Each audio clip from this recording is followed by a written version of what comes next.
Yo guys, what is good? It's your boy Jamong here, back again with another video. And today we got part 4 to my series of unnecessary sneaker purchases that I made at the airport.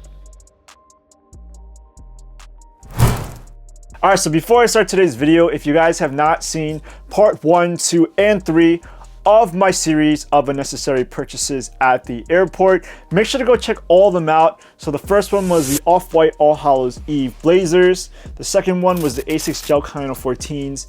The third one was the Asics Gel 1130s. And today we got part 4. I'll make sure I'll leave a link to all of them in the description down below, and it'll also be attached up here somewhere. And if you guys don't know what I'm talking about, if this is your first time here, basically in January, I went to Thailand for a missions trip. I had a lot of fun, but on the way back when I was in the airport, we had a 13-hour layover and I was just really bored out of my mind. So what ended up happening was I just made a lot of sneaker purchases in that time. And again, they were all completely impulsive, I will admit it. And I know this is the last one.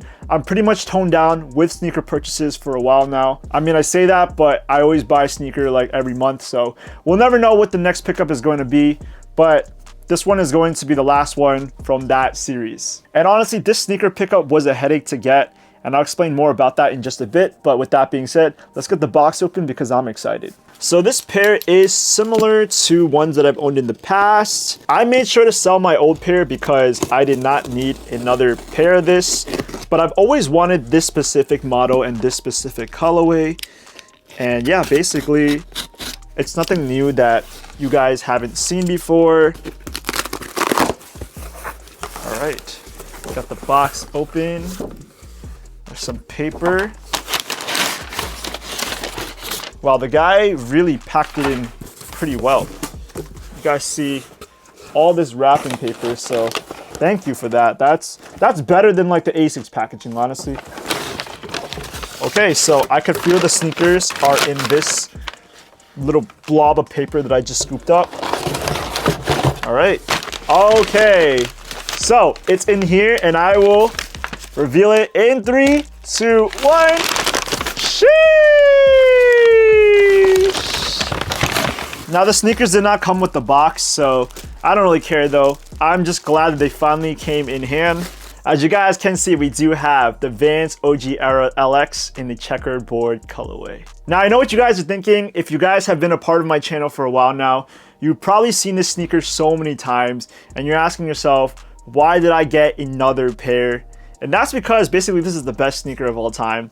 I know everyone is going to disagree with me, but I love checkerboard Vans so much. There's always a special place in my heart for them. You know, I never really liked Vans and I vowed that I would never cop another pair, but somehow it always ends up being a checkerboard colorway. And I think out of all the checkerboard Vans that I've owned in the past, this one is probably my 4th pair. So basically this sneaker pickup was a pain in the butt to get because the transaction that I made at the airport was on eBay, and basically that whole transaction did not go through. The guy said that they got lost in transit and then I got my refund back. So I said, okay, fine, I'll just go somewhere else to look for them. So I went to Depop and I bought them. And again, the person did not ship and they ended up refunding me. And I was like, this is so dumb. I've already had 2 purchases on these and both of them fell through. This transaction was finally successful. So I paid around the similar price for all of them. And yeah, I mean, like, they are a classic that's always going to stay in my wardrobe as a sneaker collector. I remember my first pair of checkerboard Vans slip-ons I got when I was a junior in high school, and I got them at Kohl's, and basically I was like begging my mom to get them for me. They were like 50 bucks. I actually have them. Let me show you guys them. So no, I don't wear these anymore, and yes, these are very, very disgusting and dusty. I should probably throw these out because these are actually really gross. After a while, I basically wore them out on nights, and I wore them to work when I worked at a bubble tea shop. So this was my beater sneaker to have. Yeah, this was my first pair of Vans checkerboards. After that, I really wanted the real ones, so I got the Golden Coast Authentics. However, even though I had the Golden Coast Authentics, I was really never satisfied with them because I always wanted the OG Era model. And if you guys don't know the differences between the Vans model, basically the OG Eras are a little more premium and they're slightly more comfortable with a little bit of padding on the heel area. I mean, it doesn't really make much of a difference to you guys, but another thing that I love about the sneaker is that on the checkerboard panels, we actually have the Vans logo written in each one. And also, if you guys have been immersed in streetwear and sneaker culture, back in 2016, when Fear of God was taking off, Jerry Lorenzo was seen wearing a pair of these, and these just kind of took off from there. And this specific model was harder to get, so basically a lot of people just resorted to cheaper alternatives like the slip-ons or the Golden Coast Authentics. So yeah, I ended up selling my pair of the Authentics for super cheap because I just wanted a new pair. And finally, I have them back in the rotation. And look, the little Vans logos. Come on, that's like such a nice detail to the shoe. You probably don't care, but I love it a lot. And if it's one thing you guys should know about me as a sneakerhead is that even though there are similar models out there, if it's not the OG pair, I'm not going to be satisfied. And I never was satisfied because I've always wanted this specific one. And again, I finally have it. Now this is probably going to be the checkerboard pair that I end up keeping for a long time. I believe they don't even make the Golden Coast Authentic pair anymore. I last got them when they were on sale, and those were like the final pairs ever. So I got that pair for like 30 something bucks. And unfortunately, you can't really find them in retail stores anymore. You could probably get them online for super cheap. And again, you probably can't tell the difference, but when you compare the OG era model to the Authentics, there's a little more structure and definition in this pair, and that's because it's made with more premium materials. I mean, at the end of the day, they still are a pair of Vans, so they're still canvas sneakers, they're still slightly uncomfortable, but I'll take the most quality I can get in a pair of Vans. This sneaker has just always been so nostalgic for me because I have so much history with it. Basically, it's kind of what jump-started my love for sneakers. Now, if you guys don't know, my favorite YouTuber, Richie Lee, was hyping these up back in 2016, and everyone was getting a pair because of him, and I honestly fell in love with these. Now, they are a loud colorway. A lot of people don't like the checkerboard patterning because they look so ugly, but trust me when I say that I think that they actually look so clean. They're such a statement shoe. I make the joke all the time that I think that these are one of the best sneakers of all time, and even though they're a pair of Vans and not a pair of Jordans or Adidas or anything like that, I think that the checkerboard Vans are very iconic, especially in my history as a sneakerhead. It's hard to imagine myself having a collection without having a pair of checkerboard Vans, and that's how much they mean to me as a sneakerhead. So now that I've talked about why I love the sneaker so much, let's go into the shoe itself. So starting off with the upper, we do have a canvas upper, and on this canvas upper, we do have the checkerboard patterning in black and cream. Now, within some of the green squares of the checkerboard patterning, we do have the Vans logo written in. Again, in the Authentic pair, you don't get this, and I feel like this is just a nice little touch to the rest of the sneaker. Now, moving over to the lace area, we do have some white eyelids, and then as we go into the laces, we have some cream laces. Nice touch to the checkerboard sneaker. I believe the coloring on the Authentic pair was actually white. I don't think it was cream. So this is kind of like a plus this time. Now, throughout the entire upper of the sneaker, or throughout all the panels and the profiles, we see the checkerboard patterning. Even in the tongue area, we have a checkerboard tongue as well. However, when we go into the inner of the sneaker, we do see some leather lined, and that is something that the other checkerboard pairs did not have. I feel like this is supposed to provide a little extra cushioning to the sneaker.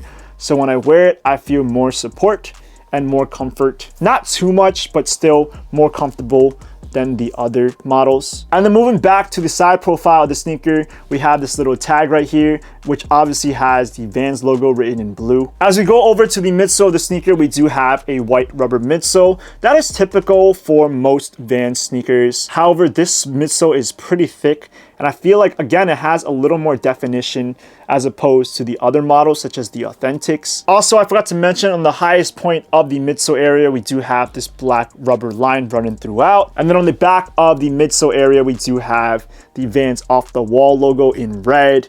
Now, this is standing out to the rest of the sneaker that is in cream. As we transition over to the outsole of the sneaker, this is our signature outsole for Vans. Pretty much they're the same for all of them. And again, it's in this gum bottom with a somewhat of a waffle texture. And normally when I review sneakers, I talk about the insoles as well, but honestly, I can't even take out the insoles. However, we do have the Vans logo on the insoles, and as I feel them, they're slightly comfortable, right? I can feel a little bit of padding in him. I don't know how I can show you guys, but I just feel like this sneaker overall is going to be a little more comfortable than the average checkerboard Vans. And if any of you guys are wondering about sizing, the thing about Vans is that they're normally like a half size too big on me. So I typically wear a 9.5, and that's like my true to size. However, because of the amount of structure and cushioning in the sneaker, I would say that this is a true to size shoe. I mean, I did get a size 10, and I was kind of hoping that there would be some extra room in the toe area. But it's not that bad. My toe's right here.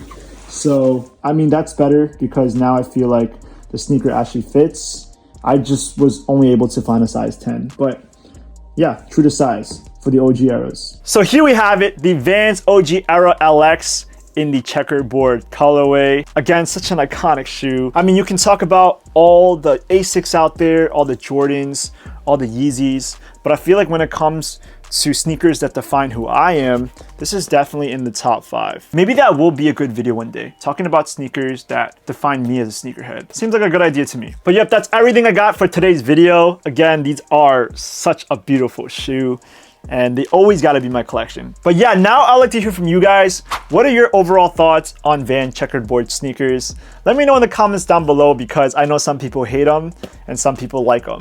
So let me know what you guys have to say, because I do want to hear from you guys. And as always, if you guys liked the video, please give it a big thumbs up. And if you guys want to hear more from me, smash the subscribe button, because more will be on the way. Again, these are the Vans OG Era LX in the checkerboard colorway. I'll see you guys in the next video. Peace!